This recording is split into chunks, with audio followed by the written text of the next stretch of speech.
Assalamualaikum warahmatullahi wabarakatuh. Baiklah, perkenalkan nama saya Effendi dengan nomor induk mahasiswa 856740254. Baik, di sini saya akan mencoba mengeksplanamentasikan RPP saya, yaitu RPP dengan kurikulum 2013 dengan 3 komponen, di mana di sini adalah revisi 2020 yang sudah saya buat itu sesuai dengan edaran Mendikbud nomor 14 tahun 2019. Baik, karena sekarang itu adalah kondisi COVID-19, jadi RPP yang sudah saya buat ini adalah RPP dalam bentuk daring, di mana RPP yang sudah saya buat ini adalah RPP terpadu yang ada di dalamnya ada 3 mata pelajaran, di antaranya adalah bahasa Indonesia, IPS, dan ilmu pengetahuan alam. Terima kasih. Langsung saja pada tujuan pembelajaran yang sudah saya buat, itu ada 3 tujuan pembelajaran. Yang pertama adalah setelah membaca, siswa mampu mempresentasikan informasi penting dari teks eksplanasi yang dibaca tentang penemu yang mengubah dunia dengan peta pikiran yang tepat. Yang kedua, dibimbing melalui media daring, siswa mampu mengidentifikasi komponen-komponen listrik dan fungsinya dalam rangka listrik sederhana dengan tepat. Yang ketiga, dengan mengamati dan melakukan wawancara, siswa mampu mengidentifikasi perubahan sosial budaya dalam kehidupan masyarakat atas ditemukan listrik dengan tepat.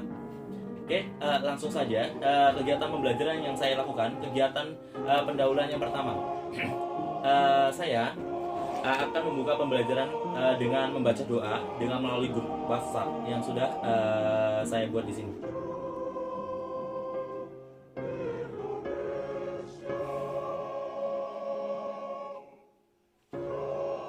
Selanjutnya, saya akan memberikan materi atau merangsang siswa tentang materi yang akan dipelajari dan diharapkan berkaitan dengan pengalaman peserta didik. Dalam hal ini itu saya mengapresiasi siswa. Terus kegiatan pendahuluan yang ketiga di sini adalah memberikan gambaran tentang manfaat pembelajaran yang akan dipelajari dalam kehidupan sehari-hari, dan ini sudah saya kirim dalam media WhatsApp yang sudah saya buat dalam grup kelas. Untuk kegiatan inti, siswa diminta membaca sayap teks dengan penemu listrik yang terdapat di buku. Jadi untuk hal ini saya akan kirimkan teks kepada siswa dalam media grup WhatsApp.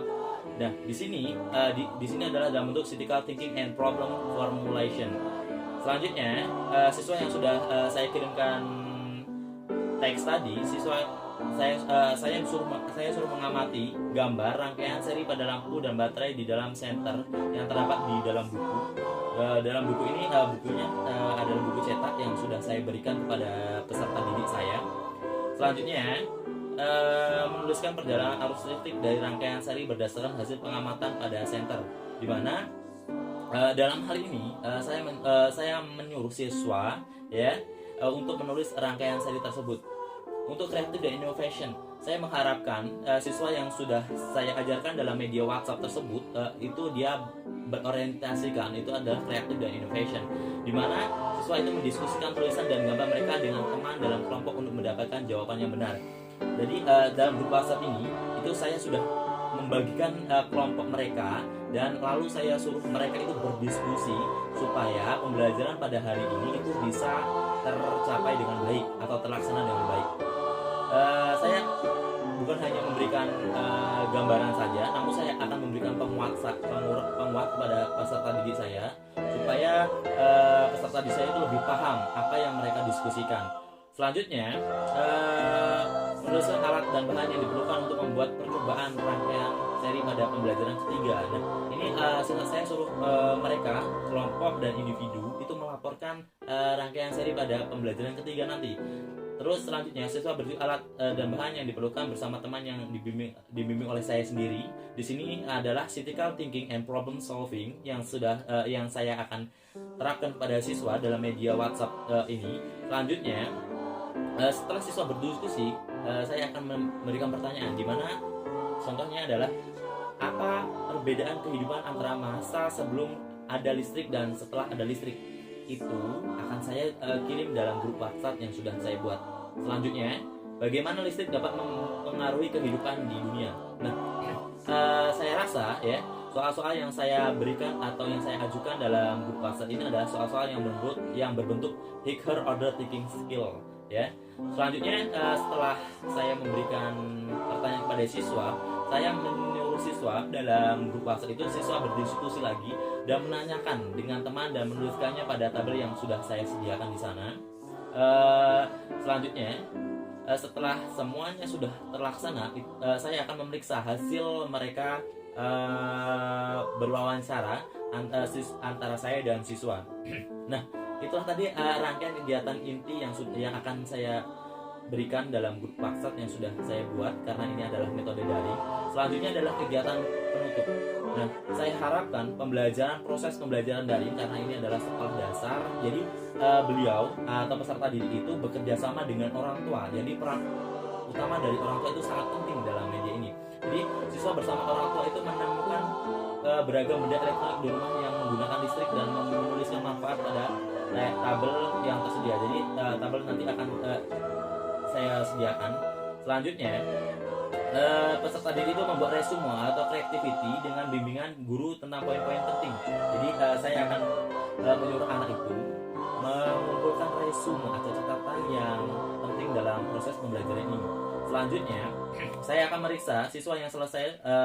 Setelah ada yang selesai, siswa itu saya akan memeriksanya dan langsung memberikan poin di sana.